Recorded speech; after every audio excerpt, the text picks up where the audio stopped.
अध्याय 1। कुरुक्षेत्र के युद्ध स्थल में सैन्य निरीक्षण। धृतराष्ट्र उवाच।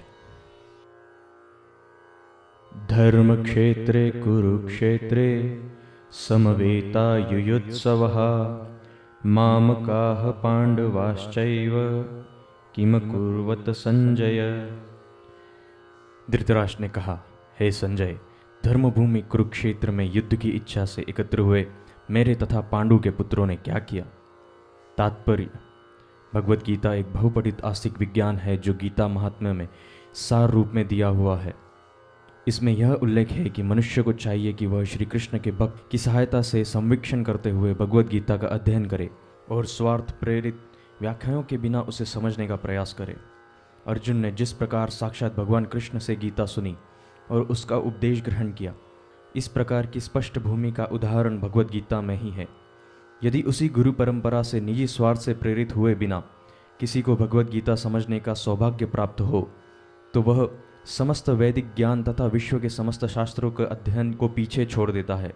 पाठक को भगवत गीता में न केवल अन्य शास्त्रों की सारी बातें मिलेंगी, अपितु ऐसी बातें भी मिलेंगी जो अन्यत्र कहीं उपलब्ध नहीं है। यही गीता का विशिष्ट मानदंड है। स्वयं भगवान श्री कृष्ण द्वारा साक्षात उच्चरित होने के कारण यह पूर्ण आस्तिक विज्ञान है।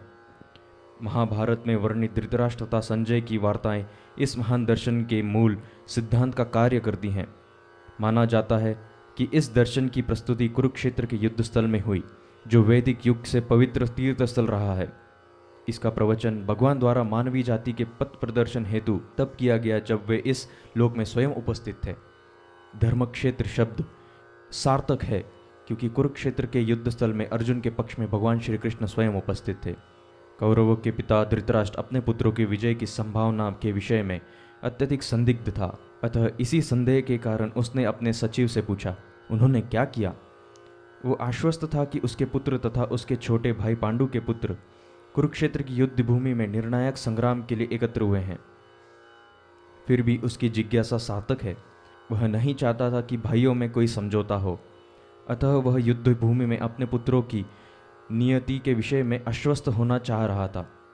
चूंकि इस युद्ध स्थल को कुरुक्षेत्र में लड़ा जाना था, जिसका उल्लेख वेदों में स्वर्ग के निवासियों के लिए भी तीर्थ स्थल के रूप में हुआ है, अतः धृतराष्ट्र अत्यंत भयभीत था कि इस पवित्र स्थल का युद्ध के परिणाम पर न जाने कैसा प्रभाव पड़ेगा।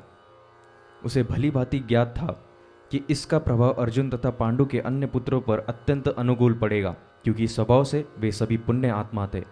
संजय श्री व्यास का शिष्य था, अतः उनकी कृपा से संजय धृतराष्ट्र के कक्ष में बैठे बैठे कुरुक्षेत्र के युद्ध स्थल का दर्शन कर सकता था।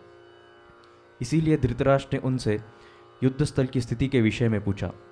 पांडव तथा धृतराष्ट्र के पुत्र दोनों ही एक वंश से संबंधित हैं, किंतु यहाँ पर धृतराष्ट्र के वाक्य से उनके मनोभाव प्रकट होते हैं।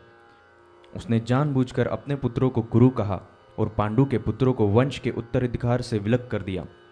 इस तरह पांडु के पुत्रों अर्थात अपने भतीजों के साथ धृतराष्ट्र की विशिष्ट मनस्थिति समझी जा सकती है।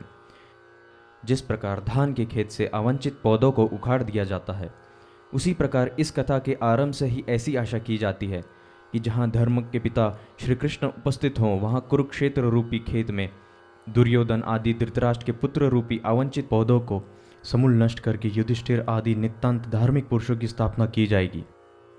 यहाँ धर्मक्षेत्र कुरुक्षेत्र शब्दों की उनकी ऐतिहासिक तथा वैदिक महत्ता के अतिरिक्त यही सार्थकता है।